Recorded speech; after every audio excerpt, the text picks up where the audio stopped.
Funding for the production of Folks is made possible in part by a grant from Union National Life Insurance, serving Louisiana and the South since 1926. A family-managed corporation providing whole life insurance. Straight ahead on Folks, are blacks biased against other blacks because of their skin color? And just how black is too black, and how does it affect the lives of black people? We'll attempt to answer these questions and more as we take a candid look at color prejudice within the black race on today's edition of Folks.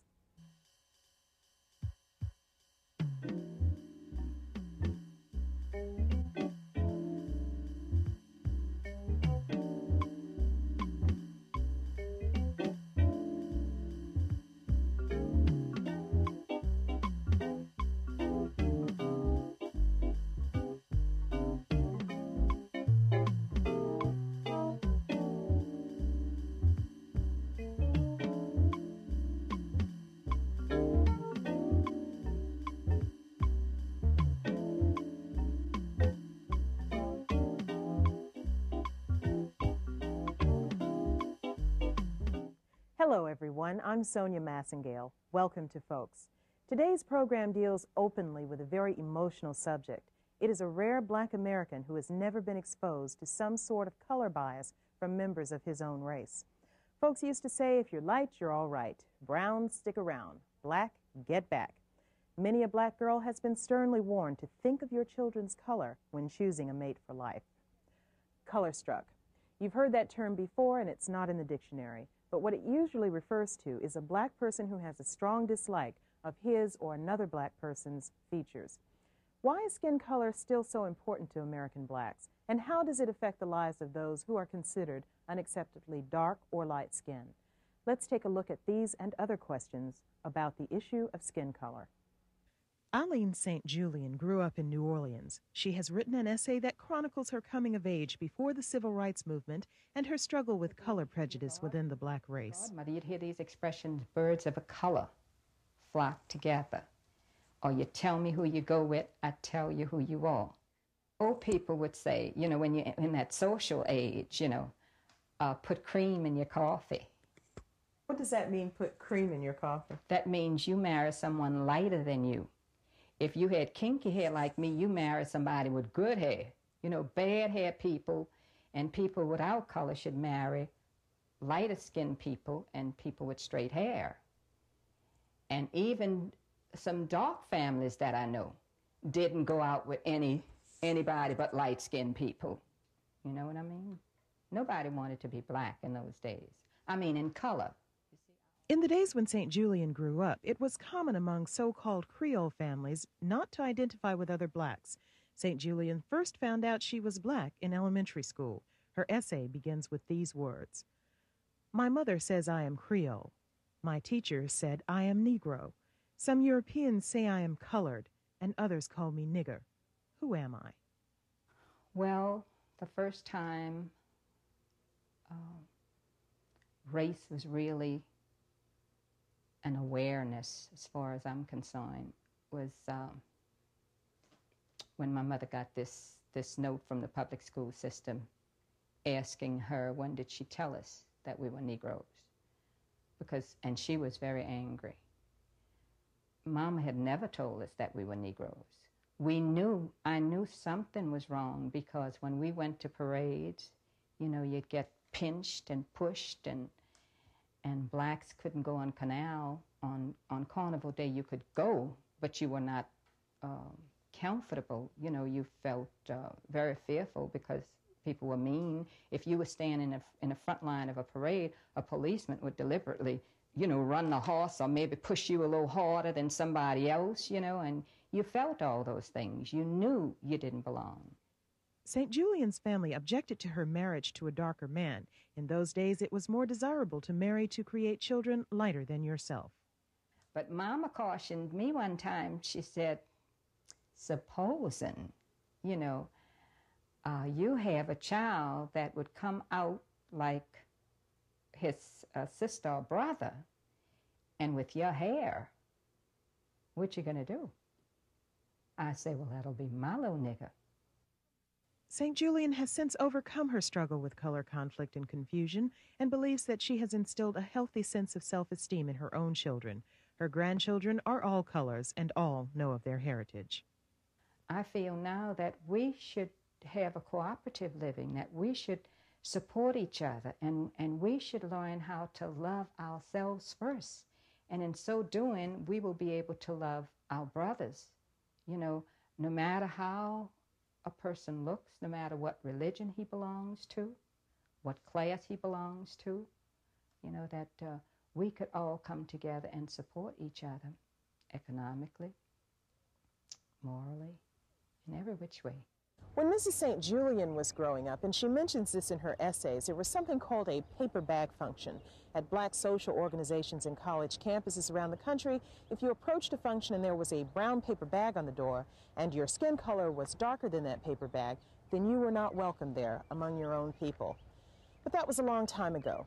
The civil rights movement came, and suddenly black is beautiful. Or is it? We went to Southern University to find out what the young people there had to say. These students are enrolled in an intermediate psychology course at Southern University. They represent a broad cross-section of ages, colors, and hail from all over the country. Have they, as blacks, experienced color discrimination from other members of the black race?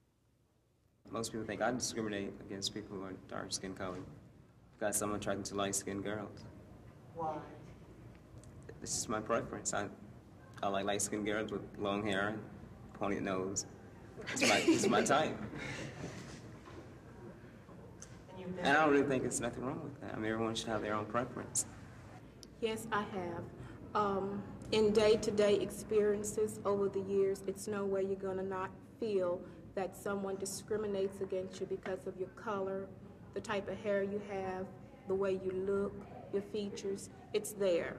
But I try not to let it worry me. I have not let it worry me. I'm very satisfied with the way I look. My hair is kinky. That's my origin. I try not to straighten it too much. Yes, I've experienced discrimination because of my skin being very dark, but mostly when I was young, when I was a child in elementary school. I don't know if it's because as we get older and people mature, they don't exactly see that way, but now I get lots of compliments on being dark-skinned. A lot of people tell me that I have beautiful black skin.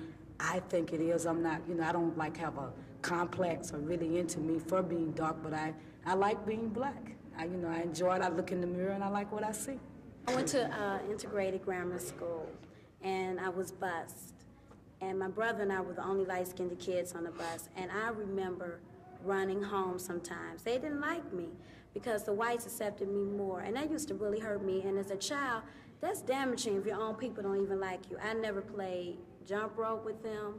My own people. The white people accepted me more. They didn't like me. You light, and all this stuff. They were really jealous. That used to hurt my feelings. I didn't appreciate that. And it still goes on today. Sometimes I'm in the mirror, and like my darker friends, they might say, "Oh, you pretty. Oh, you so light." They don't really say it like that, but you really know what they're talking about. And even though we might really be good friends, it's an underlying thing like, "Oh, I really wish I was light-skinned." I have certain friends who are even getting bleaching cream to try to bleach their skin. I'm very serious. I've faced discrimination a lot in high school, because in high school there's a certain type of style and fashion, everything, and what's in and what's not in. And the main problem came with dating. It's not that I'm attracted to a lot of dark-skinned girls and light-skinned girls, but a lot of dark-skinned girls sometimes want to approach me because they just feel that I'm this kind of person, thinks I'm real good and think I'm so high and conceited. And that's not true. I'm not conceited or stuck on myself at all. I haven't experienced prejudice myself, but I've noticed through a regional change when I came from home to Louisiana that the attitudes of the lighter, the fairer skinned people were different. And they may say, well, I don't care about the color of her, or I don't care that she's darker, but they might say things like, well, she's pretty for a dark girl, or he's attractive for a dark guy.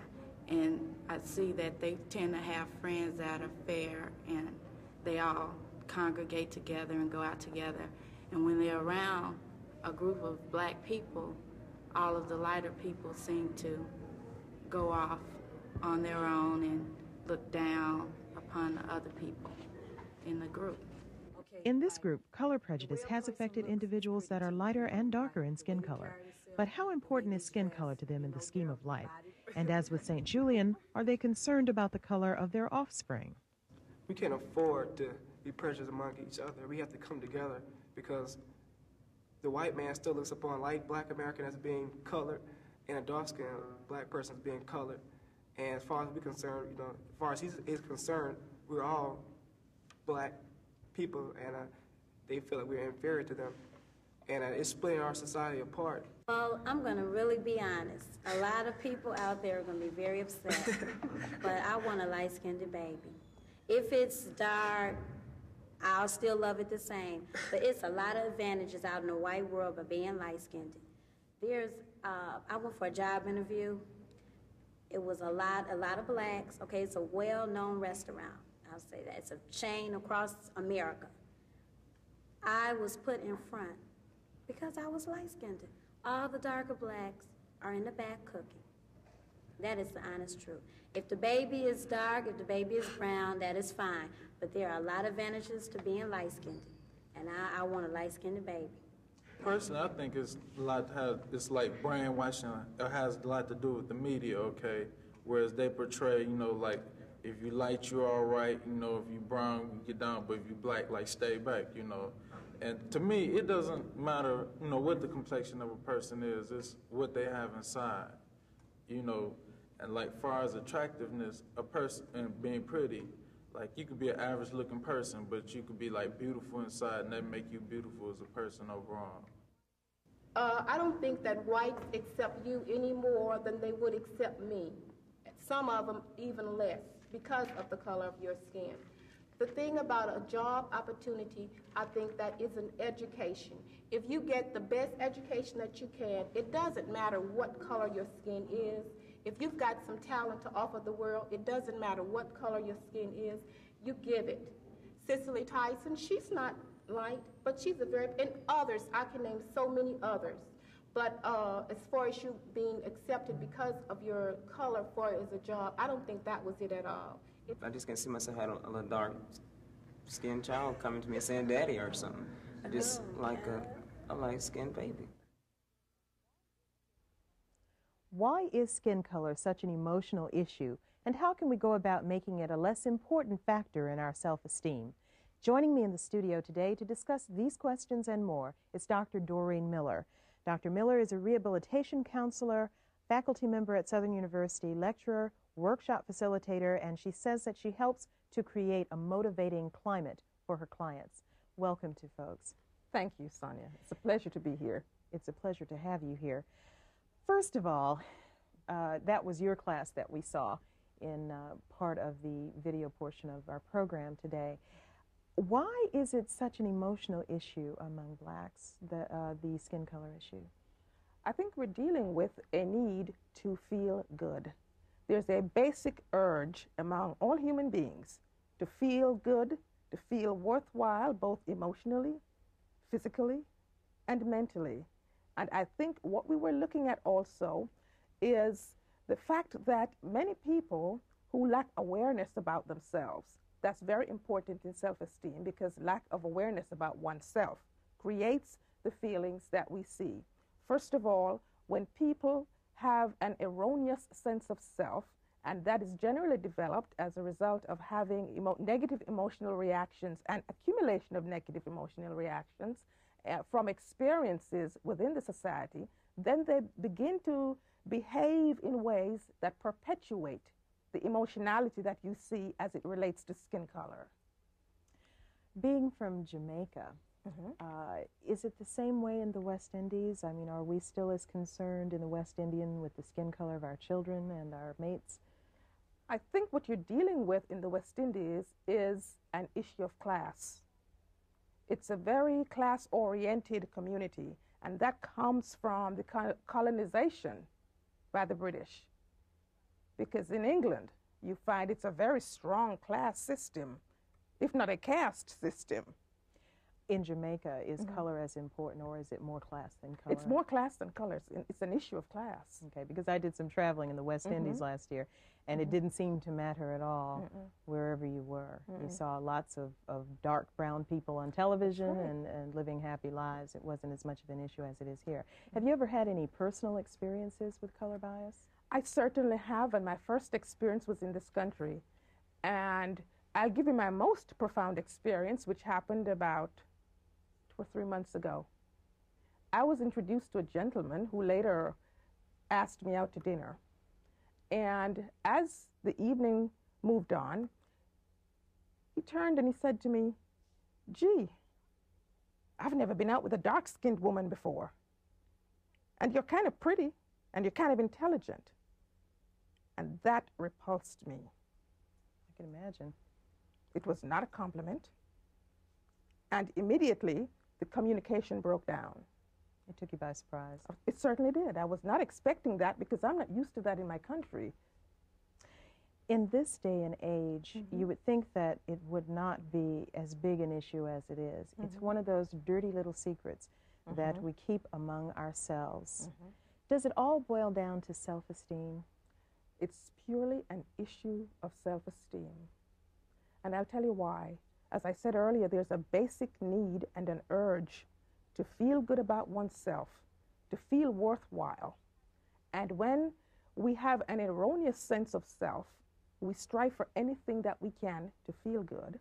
And what happens, the end result of that is to feel better than, to feel more important than, to be more accepted than, to be approved of, and so on. And this is why you find people behaving in the way they behave, in order to feel good, in order to feel as if they belong to the larger society.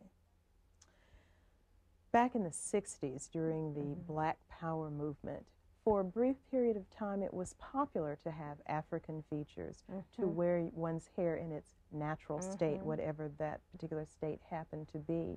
Do you think we'll ever get back to that? I would like to see us get back to that place, but in a different way.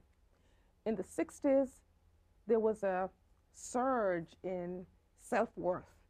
People began to feel as if, yes, I'm a worthwhile human being. Yes, I have something to give to society. However, it was done in a rather rigid manner. If you did not subscribe to, or if you did not wear an afro, then you were really an outcast during the 60s. The lines for the movement, to me, were too rigid. Now I would like to see it become all-inclusive, because when people feel good about themselves, you can accept the differences in other people. What we saw then was pointing up the differences rather than looking at commonalities. I'd like to see the movement move to the direction where we look at commonalities and focus on our commonalities, because those are the things that will bond us together as a people. Okay. This trend for the green and blue contact lenses, the hair straighteners and the wavers and the curlers and the whole bit, Michael Jackson's plastic surgery with the nose and the lips, and what does this all mean? Is that all bad? I guess is what I want to ask. Let me go from my own perspective and say to you what I think is happening. People become conditioned or programmed, so to speak, by the experiences within their environment. Many of us have had negative experiences within the society, which says, or which dictates to us that lighter is better, blue eyes is more synonymous with the large society, a straightened hair is more synonymous with the large society. So it is an effort to look more like the persons who we believe control the power, who are more acceptable, who appear, well, we know that in order to, some people say, in order to make it within the society, one has to be white, because if you walk into a bank, the first thing is your skin color. That cannot be hidden. So I believe there's a need to look more like the large society in order to be accepted. Self-esteem again. What I have is not acceptable, it's not worthwhile, my uniqueness is not of value. Okay, but that takes things out of the context of being black. This is a looks-based society. People make a lot of decisions on how you look. Thinness is very much accepted as attractive, let alone blonde hair and blue eyes. And there are other factors also. Too short or too tall, too fat, too thin, too dark, too light, etc. It's not really just a black issue. No, it isn't. It's a definition of values. That's what we're looking at. And the definition of what is beautiful and what is attractive. I think this is what we're dealing with. But let me even add a little bit more to what you just said. And that is, we live in a society that is youth, beauty, and athletic prowess oriented. So you must be fit and thin and pretty and body whole. You must be whole, no defects, in order to be accepted. And I think that's what you're talking about when we look at the larger society. Okay.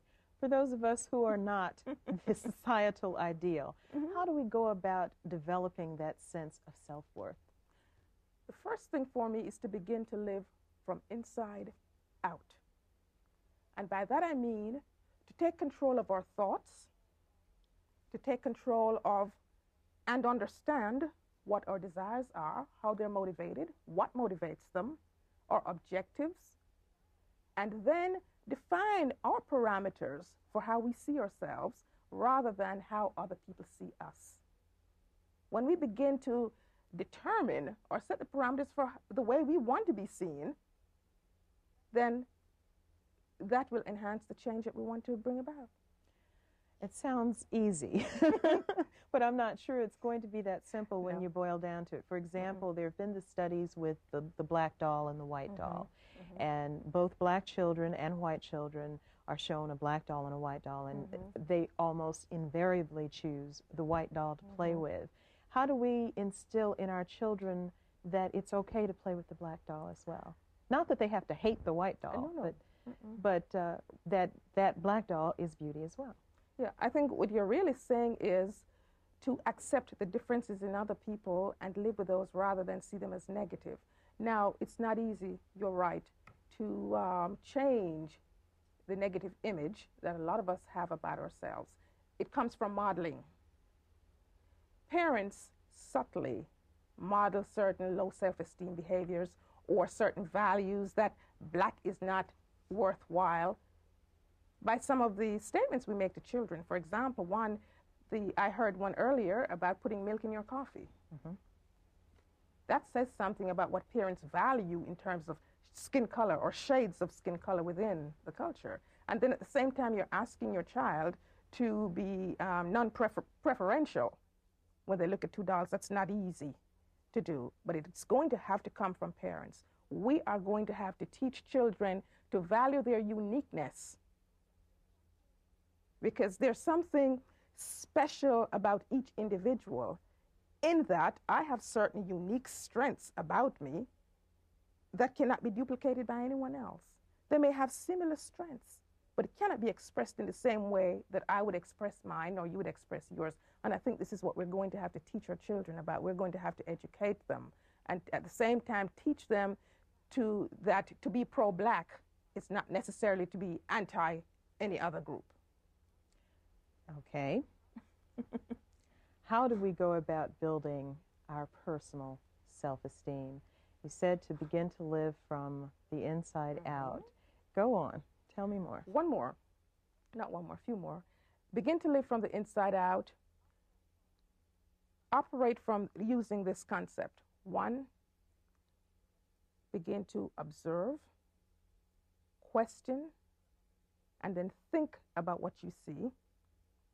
Secondly, make correlations after you make your observations, and then draw conclusions. And I'm saying all of that to say this. Use that as a guideline for our own lives. Look at the way we think, the kinds of thoughts we hold about ourselves and about our environment.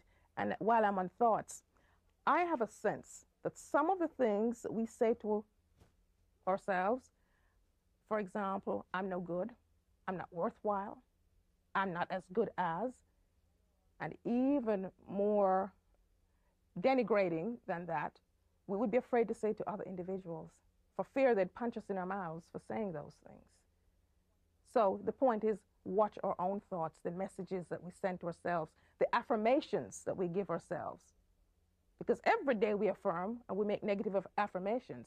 The clue is to change those negative messages or negative affirmations we give to ourselves to the positive ones. Cancel them out. That sounds excellent. Now I know why you're also a very good radio talk show host as Thank well. you. I know that this particular issue has affected most all American blacks. There's not, it's a rare person, as I said at the beginning of the program, who has not experienced some type of bias. What should we say when we're confronted with that kind of bias? How did you handle that situation with the man in the restaurant? To be honest with you, initially, I closed off in terms of communication. I was not very open anymore, and I must admit that. I was not very open anymore to communication. But what I did, I said to myself, here's a man whose sense of self or self-esteem is very low, and I'm not going to subscribe to what he is giving me by reacting to it. So I did not react. I immediately thanked him for the evening and left because I did not want to be in his company anymore. Do you think he learned anything from that situation? I don't think so. I have had contact with him again in a different setting, and I have found that his sense of self is so low that he really needs a lot of work in helping him to see that he's a valuable person and he does not have to tie into skin color or into image. He's very tied into image and how people see him. Well, that's the Buffy way. That's the yuppie way in America. That's right. You know, so even if I were to say something, I'm not so sure how much that comment would make or how much change that would bring about, because there's a lot of work to be done. And the work goes way back to his own childhood development. Okay. That's very clear. So the idea is to control our own reactions That's right. such statements and such people and not worry about changing them, because That's obviously right. they're the ones with the problem. That's right. And I don't want to take the responsibility to do that job. What kind of message would you like to send out to people who are watching today who have had this problem in their lives? I would like to say to them, go inside and find within you those qualities which make you who you are. There are certain strengths that we have. For example, innate strengths, strengths that we were born with. For example, the strength of compassion, the strength to love other human beings, genuineness, sincerity. All of those things make you who you are. Go inside and find what qualities that you possess and begin to really use those to guide the way you live your life. And I think if you can go inside and find out really who you are, that's what I'm saying. What makes Doreen, Doreen? Okay, what do I like? What don't I like? What things make me feel good? What are the things that make me feel uncomfortable or unhappy? And if I can go in and find those things and begin to use those as a guide for living, then when the onslaughts of the outside world come against us, then we're better able to cope. We can go back inside and know, I am okay from inside. I can handle this. Thank you for joining us today on Folks. Well, that's it for this week's program. Be sure to join us next week for a fascinating look at spirituality and psychic phenomena in the New Age. See you next week. Bye-bye.